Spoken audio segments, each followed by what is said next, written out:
उसके ऊपर केस होएगा क्या? नहीं नहीं नहीं नहीं नहीं नहीं, नहीं। जिसको पता है हाथ ऊपर करने के।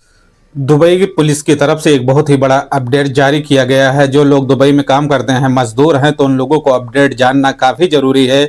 अगर अपडेट में नहीं जानते हैं और कोई समस्या आप कर जाते हैं तो आपको देखा जाता है कि आपके मुल्क के लिए तुरंत ही डिपोर्ट कर दिया जाएगा। तो इस वीडियो में आपको पूरी जानकारी मिलेगी।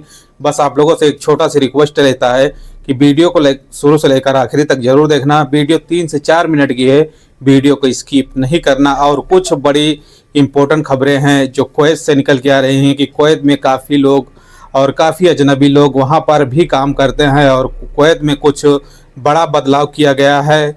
और देखा जाता है कि कुवैत में अगले महीने से जो रमज़ान शुरू होगा उससे कुछ अपडेटें निकल के आ रही हैं।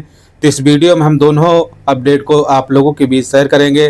बस आपसे एक छोटा सा रिक्वेस्ट रहता है कि वीडियो को शुरू से लेकर आखिरी तक ज़रूर देखना। और चैनल पर अगर पहली बार विजिट किए हैं तो चैनल को लाइक और सब्सक्राइब और अपने दोस्तों फ्रेंडों में शेयर ज़रूर करना। चलते हैं दोस्तों, जो बहुत ही इम्पोर्टेंट अपडेट दुबई से निकल के आ रही है। दुबई पुलिस ने एक बहुत ही बड़ा अपडेट जारी किया है। अपडेट के मुताबिक बताया है कि दुबई में अगर कोई व्यक्ति नशे के हाल में अगर पकड़ा जाता है तो उसके ऊपर काफ़ी बड़ा जुर्माना लगाया जाएगा। और जुर्माना के साथ साथ देखा जाता है कि उसके देश के लिए डिपोर्ट कर दिया जाएगा। अगर आप भी दुबई में रहते हैं, अगर आप नशा करते हैं और नशा करने के दौरान पर अगर आप रोड पर घूमते हैं तो ऐसी गलती ना करें। अगर आप नशा करने वाले लोग हैं तो आप अपने कमरे में ही नशा कर सकते हैं। ये बताया जाता है कि दुबई ट्रैफिक पुलिस ने अपडेट जारी कर दिया है। दूसरी इम्पोर्टेंट अपडेट जो दुबई की यूही से निकल के आ रही है कि यूही में कुछ ऐसी कंपनियां हैं और कंपनी के साथ साथ देखा जाता है कि अपडेट जारी किया गया है। और अपडेट ये बताया गया है कि दुबई में जो मज़दूर काम करते हैं, किसी कंपनी में काम करते हैं, किसी स्थान पर काम करते हैं, तो वहाँ पर देखा जाता है कि आपका हेल्थ इंश्योरेंस जो रहता है वो काफ़ी बड़ा अनिवार्य रहता है। अगर आप किसी कंपनी में काम कर रहे हैं, अगर कंपनी आपका हेल्थ इंश्योरेंस नहीं बनाती है, जैसे कि अब बताया जा रहा है कि कंपनी पहले हेल्थ इंश्योरेंस जो है कंपनी ही बनाती थी, लेकिन अब देखा जाता है कि वर्कर जो रहते हैं वो खुद अपने पैसे से ही हेल्थ इंश्योरेंस बनवाते हैं।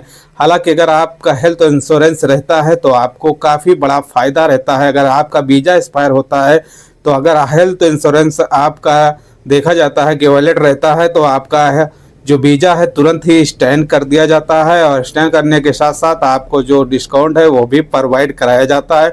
अगर आपका हेल्थ इंश्योरेंस रहता है तो आपका हॉस्पिटल में भी दवा और जैसे कि देखा जाता है कि कोई समस्या आती है तो हेल्थ इंश्योरेंस आपका रहता है तो आपका बहुत ही आसानी से जो मामला रहता है उसे सोल्व कर दिया जाता है। तो इन बातों को आपको ख्याल रखना है।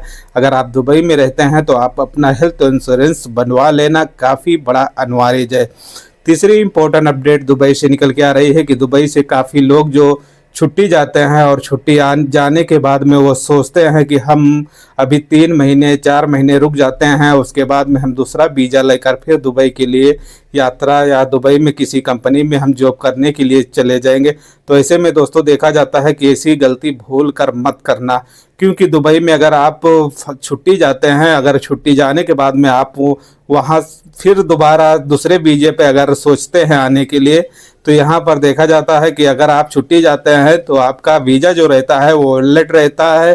और वहाँ पर दिखाया जाता है कि सिस्टम पर किया ये बंदा जो है अपने मुल्क अभी छुट्टी पर गया है। उस दौरान पर अगर आप वीज़ा फिर से इशू कराते हैं या तो वीज़ा लेते हैं तो आपको वीज़ा नहीं मिलेगा, क्योंकि पहले आपका वो वीज़ा जो रहता है वो कैंसिल होगा, उसके बाद आप नया वीज़ा ले सकते हैं। तो इन बातों को आपको ख्याल रखना है, क्योंकि काफ़ी लोग इसमें कंफ्यूज हो जाते हैं और वीज़ा लेने के बाद में दुबई जब पहुंचते हैं तो उनको फिर से एयरपोर्ट से वापस कर दिया जाता है। तो इन बातों को आपको ख्याल रखना है।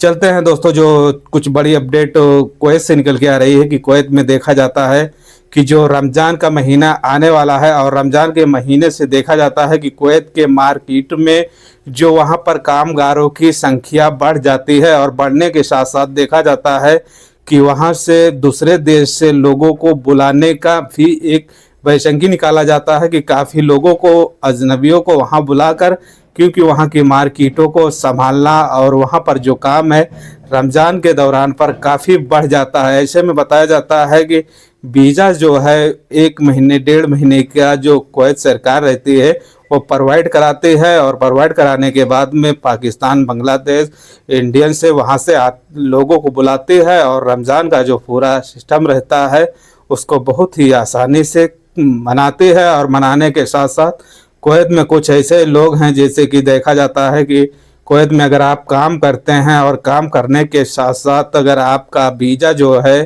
वो एक्सपायर हो जाता है और आप कहीं पर भाग कर किसी कंपनी में या तो आप किसी फैमिली में काम करते हैं, कहीं पर काम करते हैं और अपने कफील के या तो अपने अरबाब के पास से भागकर किसी जगह पर काम करने लगते हैं और दौरान पर अगर आप पकड़े जाते हैं तो देखा जाता है कि आपके ऊपर जो प्लांटी है वो भी पे करना पड़ेगा और आपको तो आपके मुल्क के लिए डिपोर्ट कर दिया जाएगा। और डिपोर्ट करने के बाद में देखा जाता है कि जो आपका नो लिस्ट कर दिया जाएगा कि आप गल्फ कंट्री के लिए आप कहीं के लिए सफ़र नहीं कर सकते, क्योंकि आपको ब्लैक लिस्ट कर दिया जाएगा।